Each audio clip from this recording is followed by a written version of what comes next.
Pemirsa, PT El Nusa Tbk merevisi target pendapatan dan laba bersih tahun ini menyusul belum surutnya pandemi COVID-19.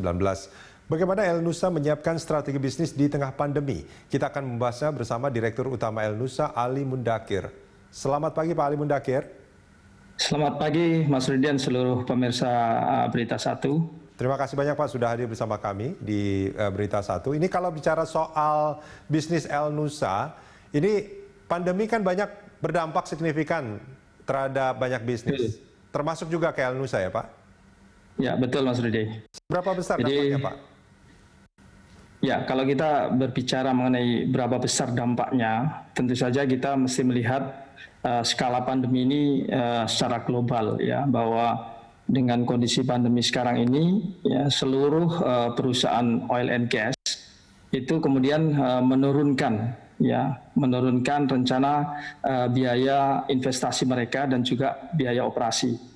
Nah, kenapa ini dilakukan? Karena dengan adanya pandemi ini maka demand turun, ya, kemudian harga minyak juga turun, dan khusus untuk situasi domestik kita, rupiah juga mengalami tekanan seperti yang sebelumnya dibahas di Berita Satu. Jadi kita sebut ini sebagai triple shock, Mas Rudi. Jadi harga minyak juga turun, ya, kemudian demand turun, dan juga kurs rupiah juga mengalami tekanan. Dan ini berakibat pada perusahaan-perusahaan migas baik global maupun domestik kemudian menurunkan biaya investasinya dan juga termasuk biaya operasinya. Nah, kami El Nusa sebagai satu perusahaan yang bergerak di bidang jasa services energi tentu saja terdampak dengan situasi ini. Nah, ini menjadi satu tantangan yang luar biasa bagi kami, dan syukur alhamdulillah sampai saat ini kami masih tetap beroperasi dan menunjukkan kinerja yang positif. Jadi demikian Mas Rudi. Artinya sampai saat ini memang masih ada laba Pak ya?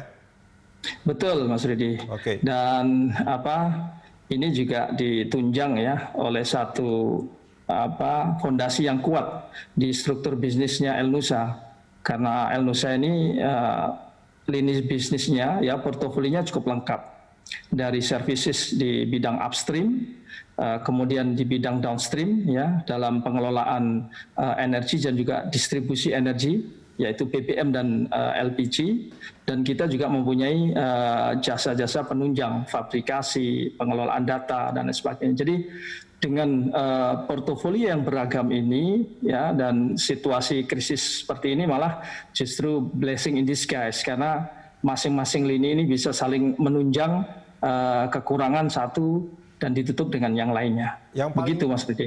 Yang paling berdampak lini bisnisnya di masa pandemi ini yang mana Pak Ali Mundakir? Sektor hulu khususnya ya, sektor hulu cukup berdampak ya. Namun demikian ini hanya yang bisnis yang secara operasional itu tergantung dengan pemanfaatan aset. Ya, contoh seperti rig pemboran, walaupun kita punya satu dan ini sudah dikontrak, tapi karena perusahaan migas menurunkan biaya investasinya, maka ini programnya di hold. Nah, ini salah satu contoh seperti ini. Ya. Tapi namun demikian ya, untuk services yang tidak tergantung pada aset, yaitu EPC dan operation maintenance, ini masih terus berjalan. Bahkan menunjukkan satu pertumbuhan yang positif walaupun tidak terlalu besar. Karena ini untuk memaintain produksi migas di domestik. Karena kita ketahui bersama bahwa untuk memenuhi kebutuhan domestik, Indonesia masih mengimpor. Jadi ini satu keuntungan ya kami yang tadi saya sampaikan, portofolionya cukup lengkap untuk menunjang produksi nasional sekarang.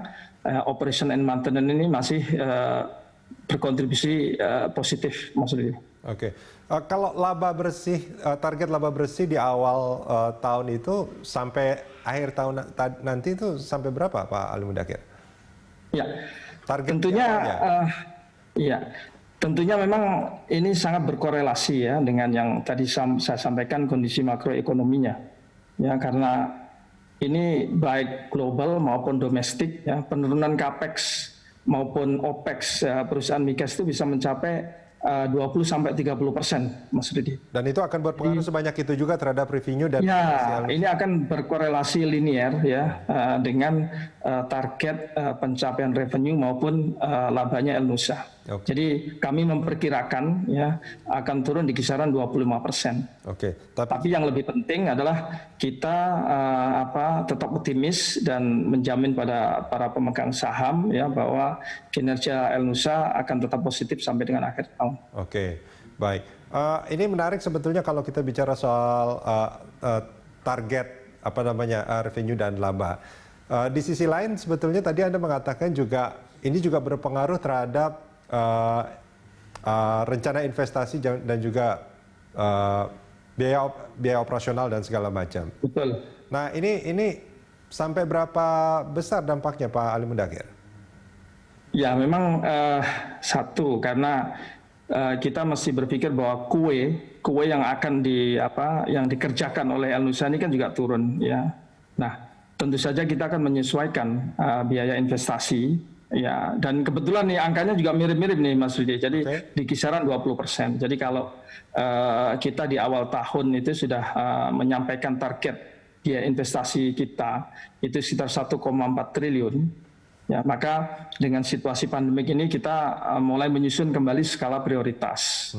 Dan skala prioritas ini kami utamakan ya untuk mengembangkan portofolio bisnis ya El Nusa yang lebih imbang antara hulu dan juga dari sektor hilir. Karena ternyata dengan komposisi yang tepat, proporsi yang tepat antara hulu dan hilir ini membuat El Nusa ini lebih agile ya, lebih fleksibel di dalam situasi krisis seperti sekarang ini.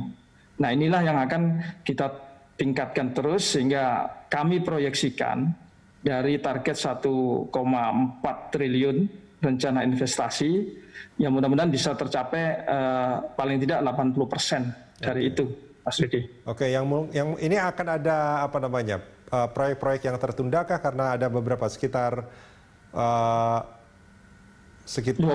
ya. 20%-an itu yang hilang kan?